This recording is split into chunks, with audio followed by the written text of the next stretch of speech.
First நீங்கள் பழகுறப்ப நீங்கள் வந்து நல்லா உருண்டையாக வரல அப்படின்னு ஃபீல் பண்ணாதீங்க.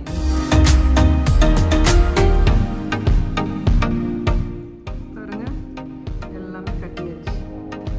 இன்றைக்கி செட்டிநாடு அம்மா கிச்சனில் நான் உங்களுக்கு வந்து மல்லிகைப்பூ வந்து கட்டி காமிக்க போகிறேன். என்னோடய ஃப்ரெண்ட்ஸ்லாம் வந்துட்டு சொல்லுவாங்க, நல்லா கட்டியிருக்கீங்க, ஸோ இது மாதிரி எங்களுக்கு கட்டி காமிச்சு வீடியோவில் போட்டிங்கன்னா நாங்கள் பார்த்துக்குவோம்ல அப்படி சொல்லுவாங்க. ஸோ அதனால் இன்றைக்கி வந்துட்டு நான் கொஞ்சம் பூ வாங்கியிருக்கேன். இதை வந்து நான் கட்டி காமிக்கிறேன். பாருங்கள், ஈஸியாக நம்மளே நல்லா அழகாக கட்டிடலாம். இங்கே பாருங்கள், இந்த மாதிரி நம்ம வந்து குண்டா அப்படி உருட்டி கட்டிடலாம். ஸோ நான் இப்போ வந்து கொஞ்சம் கட்டியிருக்கேன். இப்போ நான் உங்களுக்கு கட்டி காமிக்கிறேன் எப்படி கட்டுறதுன்னு. இந்த மாதிரி த்ரெட்டு நீங்கள் பூ கட்டுற நூல்னு கேட்டிங்கனாவே கடையில் கிடைக்கும். இது வந்து நல்லா கொஞ்சம் திக்காக இருக்கும். நம்ம வந்து ஸ்டிச் பண்ணுற நூல்லாம் ஒரு சிலர் கட்டுவாங்க, அதெல்லாம் வந்து கட்டாயிரும். ஸோ இந்த மாதிரி நூல் வாங்கிக்கோங்க. உள்ளன் நூலும் இருக்கும், அதுவும் வந்துட்டு கொஞ்சம் அது வந்து மொத்தமாக இருக்கும், உங்களுக்கு லூஸ் ஆயிரும் சீக்கிரமே. இது வந்து கொஞ்சம் லூஸ் ஆகாது. அதனால் நான் வந்து இந்த நூல் எடுத்திருக்கேன். இதுலேயே வந்து ஒயிட் இருக்குது, க்ரீன் இருக்குது. ஸோ இந்த க்ரீன் கலர் வந்து நல்லாயிருக்கும் ஒயிட்டை விட. ஸோ இந்த இதில் நான் கட்டி காமிக்கிறேன். ஃபஸ்ட்டு ஸ்டார்டிங்கில் வந்துட்டு நீங்கள் கொஞ்சம் பெரிய காம்பு உள்ள பூவாக எடுத்துக்கோங்க, ஓகேவா? இல்லை மொட்டாக இருக்கணும் அந்த மாதிரி. காம்பு வந்து திக்காக இருந்ததுனா தான் உங்களுக்கு அந்த இடத்துல நிற்கும். ஸோ அதனால் கொஞ்சம் பெரிய பூவாக நீங்கள் வந்து எடுத்துக்கோங்க. பாருங்கள், ஸோ பழகுறவங்க வந்து கொஞ்சம் க்ளோஸாகவே வச்சுக்கோங்க. இப்போ நல்லா நீங்கள் பழகிட்டீங்கன்னா நீங்கள் இந்த எட்ஜில் கூட வச்சு கட்டலாம்.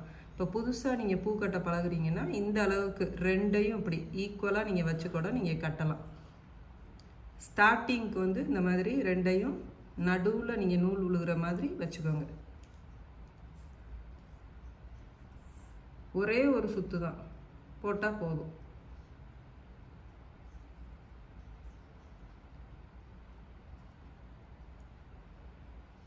இந்த ரெண்டு சைடும் இந்த நூல் இருக்குல்ல, இதையும் நீங்கள் வந்து கொஞ்சம் டைட் பண்ணிக்கோங்க. இந்த இடம் அருகாமல் இப்படி சாஃப்டாக டைட் பண்ணுங்கள். டைட் பண்ணிங்கன்னா இந்த மாதிரி நிற்கும். இதை வந்து இப்போ நீங்கள் இப்படி கட்டியிருக்கிறீங்க அப்படின்னா இதை வந்து அப்படி பூவை வந்து திருப்பி பின்னாடி கட்டுங்க.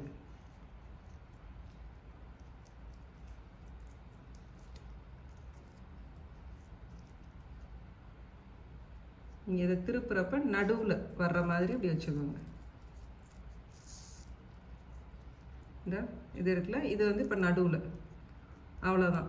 அடுத்து நீங்கள் திருப்புறப்ப அது ஆட்டோமேட்டிக்காக என்ன ஆயிரும், டேர்ன் ஆகிட்டே வரும். நீங்கள் இதை கான்சென்ட்ரேட் பண்ண வேணாம். நீங்கள் நூலை மட்டும் முன்னும் பின்னுமா வச்சு கட்டிக்கிட்டே வாங்க. உங்களுக்கு அது வந்து என்ன ஆயிரும்னா உருண்டு வந்துடும். இப்படி உங்களுக்கு கை வந்து இப்படி உருட்டி விட்றப்ப பூவை நசுக்காமல் இப்படி உருட்டி விடணும்.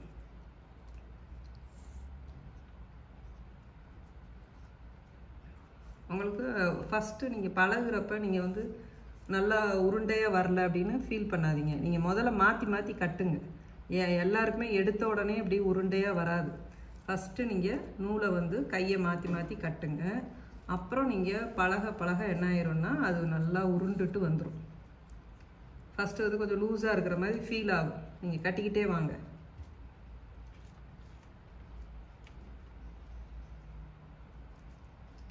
இப்போ என்னோடது வந்து கொஞ்சம் மலர்ந்துருச்சு, அதனால கொஞ்சம் இதாக இருக்கும். இப்போ எதாவது மொட்டாக இருந்ததுன்னா உங்களுக்கு நல்லா ஃப்ரீயாக கட்டலாம். எதல் வந்து நசுங்கிருமோ பிரிஞ்சிருமோன்னு ஒரு இது ஃபீல் இருக்கும். இங்கே பாருங்க, நான் 4-5 தான் கட்டியிருக்கேன். நீங்கள் மாற்றி கட்டுறப்பே அது வந்து டேர்ன் ஆகிக்கும். பூ வந்து இப்படி மாறி ட்விஸ்ட் ஆயிரும். ஸோ நீங்கள் வந்து உருளையாக வரணும்னு நீங்கள் வந்து ஃபீல் பண்ணாதீங்க.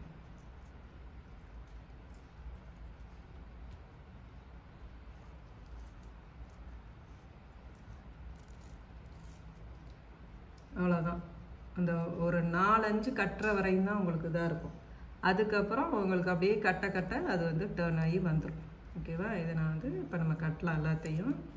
பாருங்கள், நீங்கள் உங்களுக்கு ஏதாவது டவுட்னால் நீங்கள் வந்து கமெண்ட் பாக்ஸில் போடுங்க. நான் வந்து திரும்ப வேணாலும் நான் உங்களுக்கு ஆன்சர் பண்ணுறேன். ரொம்ப பூ கட்டுறது ஈஸி.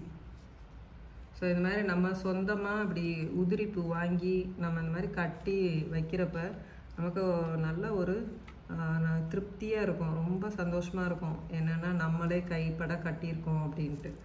ஸோ நீங்கள் வந்து பூ உதிரியாக கிடைக்கிறவங்க இந்த மாதிரி வாங்கிட்டு கொஞ்சம் டைம் ஸ்பெண்ட் பண்ணி நீங்கள் கட்டி பாருங்கள். அந்த கட்டுறப்பயே அந்த பூவோட வாசம் அதெல்லாம் வந்து ஒரு தனி எக்ஸ்பீரியன்ஸ் தான்.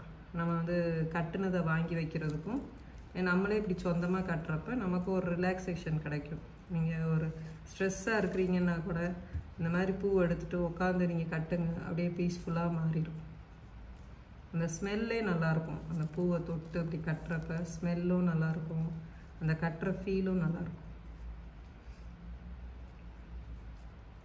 இப்போ எல்லாம் வந்து நம்ம ஈஸி அண்ட் கோ அப்படி மாதிரி ஆயிட்டோம்.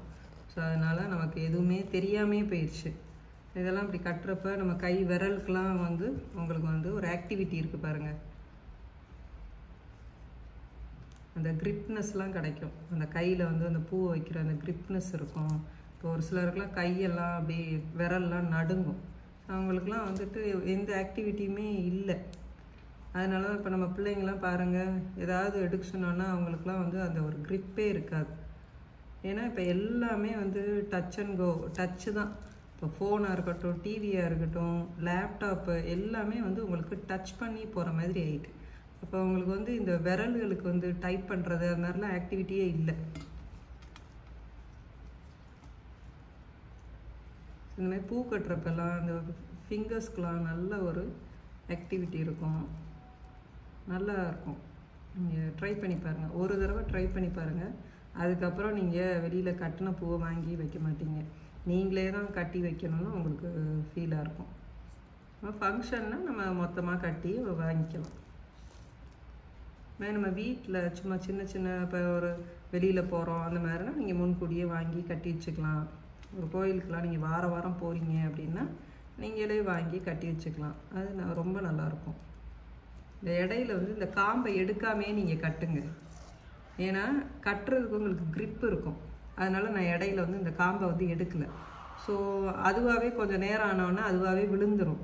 அப்போ தன்னால் விழுகட்டும் அப்படி சொல்லிட்டு நான் விட்டுருவேன்.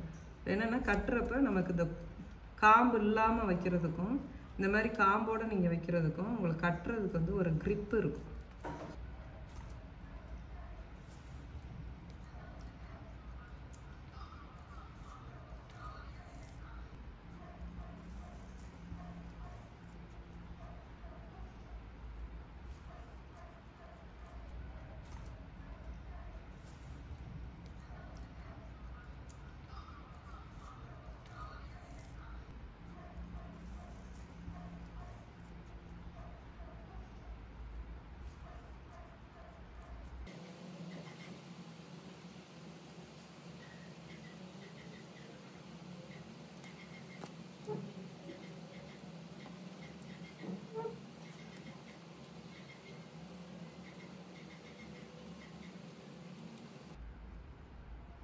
அது மாதிரி இந்த குட்டி குட்டியாக உள்ள அரும்பெல்லாம் என்ன பண்ணுங்கள், இடையில ஒரு பெரிய பூ ஒரு குட்டி அரும்பு அது மாதிரி சேர்த்துருங்க. அப்போ உங்களுக்கு வந்து கழிவே விழுகாது. இப்போ என்னென்னா இப்போ ஒரு பெரிய காம்புள்ள பூ எடுத்துக்கோங்க, இந்த மாதிரி குட்டியாக உள்ள அரும்பு எடுத்துக்கோங்க. இது ரெண்டையும் சேர்த்து இடையில நம்ம இப்படி ஒன்றோட ஒன்று சேர்த்துட்டே வந்தோம்னா இந்த அரும்பு வந்து கழிவு இல்லாமல் உங்களுக்கு கட்டிடலாம். இப்போ கடைசியாக பெரிய பெரிய பூவாக கட்டிட்டு கடைசியாக குட்டியாக வச்சிங்கன்னா அதை பூ பார்க்குறப்பையும் கட்டினதுக்கப்புறம் அசிங்கமாக இருக்கும். அப்போ இடையில வந்து குட்டி அரும்பு, அடுத்து வந்து நல்லா பெரிய பூ, இந்த மாதிரி நீங்கள் மாற்றி மாற்றி வச்சு கட்டுங்க. அப்போ உங்களுக்கு பூ எல்லா பூவுமே உங்களுக்கு வந்துட்டு வேஸ்ட் இல்லாமல் எல்லாத்தையும் நீங்கள் வச்சு கட்டிடலாம். ஒரு சிலர் என்ன பண்ணுவாங்க, பெருசாக கட்டிட்டு கடைசியாக வந்து அரும்பை என்ன பண்ணுவாங்கன்னா கோர்த்துக்குவாங்க. அது தேவையில்லை. நீங்கள் வந்து கட்டுறப்பையே பார்த்து கட்டுனீங்கன்னா உங்களுக்கு கரெக்டாக எல்லா பூவையுமே நீங்கள் கட்டிடலாம். பாருங்கள், ரொம்ப அப்படி கசக்கக்கூடாது, பூ வச்சு கைக்குள்ள வச்சு நசுக்கக்கூடாது. அப்படியே அது பூன்னு சொல்கிற மாதிரி அதை பூ போல் ஹேண்டில் பண்ணணும். பாருங்க, ஒரு பூ வச்சுருக்கேன், ஒரு குட்டி அரும்பு வச்சுருக்கேன். இது இந்த கையிலையே நீங்கள் என்ன பண்ணிடலாம், அப்படி உருட்டிடலாம். இதை மூவ் பண்ணுறதுக்காக தான். பக்கத்தில் வச்சா இப்படி கை நூல் விட முடியாது, அதனால் கொஞ்சம் தூரமாக வச்சு அப்படியே உருட்டிகிட்டே வந்து இங்கே ஒரு நாட்டை போட்டு, நாட்டு வந்து லூஸாக போடணும். இங்கே போடுறப்ப நீங்கள் டைட்டாக போட்டிங்கன்னா தான் மூவ் பண்ண முடியாது. இப்போ நான் லூஸாக போட்டிருக்கேன், இங்கே பாருங்கள், இவ்வளோ கேப் இருக்குது இதுக்கும். இப்போ இதை மூவ் பண்ணுறப்ப பாருங்கள், மூவ் ஆகுதா? மூவ் ஆகி இங்கே வந்துடும். அப்போ நம்ம டேர்ன் பண்ணிடலாம். டேர்ன் பண்ணிங்கன்னா உங்களுக்கு கரெக்டாக வந்துடும்.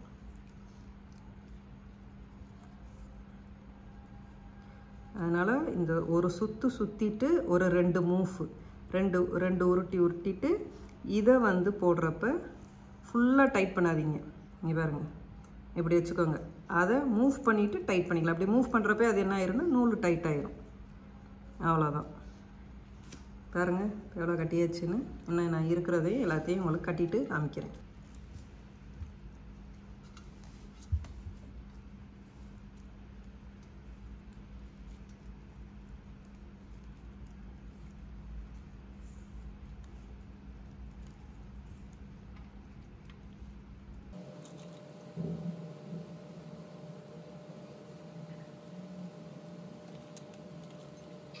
அதே மாதிரி எண்டுலையும் கொஞ்சம் நீங்கள் பெரிய பூ வச்சுக்கணும். ஃபஸ்ட்டு எடுக்கிறப்பயே கொஞ்சம் பெரிய பூ வச்சுக்கணும்.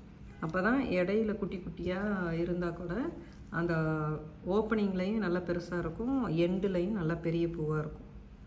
ஸோ கடைசியிலையும் நீங்கள் நல்லா அந்த பெரிய பூவை வந்து கடைசியாக கட்டுறதுக்கு வச்சுக்கணும்.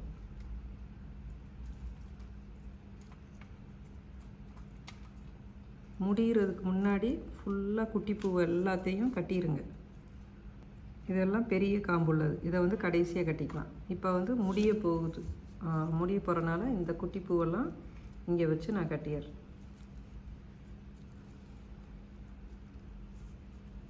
நான் மோஸ்ட்லி அந்த குட்டி குட்டி அரும்பாக உள்ளதெல்லாம் பார்த்திங்கன்னா இடையில இருக்கும். இந்த இடையில இருக்கும். அதுவுமே பார்த்திங்கன்னா இதோட சேர்ந்து மலர்ந்து அழகாக வந்துடும். அதனால் எனக்கு கடைசியாக ரொம்ப குட்டியாக எதுவும் இருக்காது.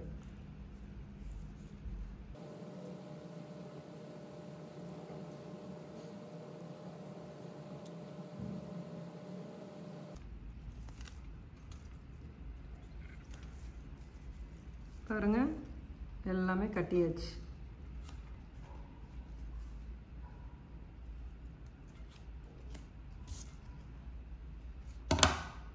இதை நீங்கள் வந்து சேர்த்து வச்சுக்கிறா இருந்தாலும் வச்சுக்கலாம் இந்த மாதிரி, இல்லை நீங்கள் வந்து சிங்கிளாக அப்படி வச்சுருந்தாலும் வச்சுக்கலாம்.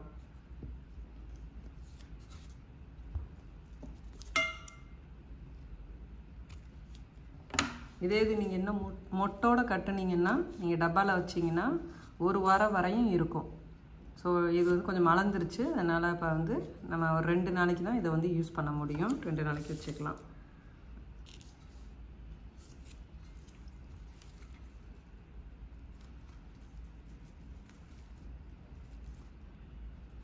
பாருங்கள் ரொம்ப வேஸ்ட் ஆகலை. பாருங்கள் இது வந்து மலேசியாவில் வந்துட்டு இந்த மாதிரி உதிரி பூ கிடைக்கிறதே ரொம்ப ரேர். ரொம்ப நம்ம யாராவது சொல்லி வச்சு தான் வாங்கணும்.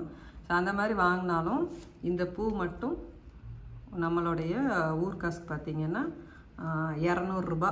பாருங்கள் நம்ம ஊரில் எவ்வளோ மலிவாக, இந்தியாவில் வந்து மலிவாக இருக்குது. மலேசியாவில் வந்து உதிரி பூ வந்து கொடுக்க மாட்டாங்க. ஏன்னா பூ வந்து டிமாண்டாக இருக்கனால இது வந்துட்டு நம்ம தெரிஞ்சவங்க மூலிமா சொல்லி வச்சு வாங்கி நான் உங்களுக்கு கட்டி காமிச்சிருக்கேன்.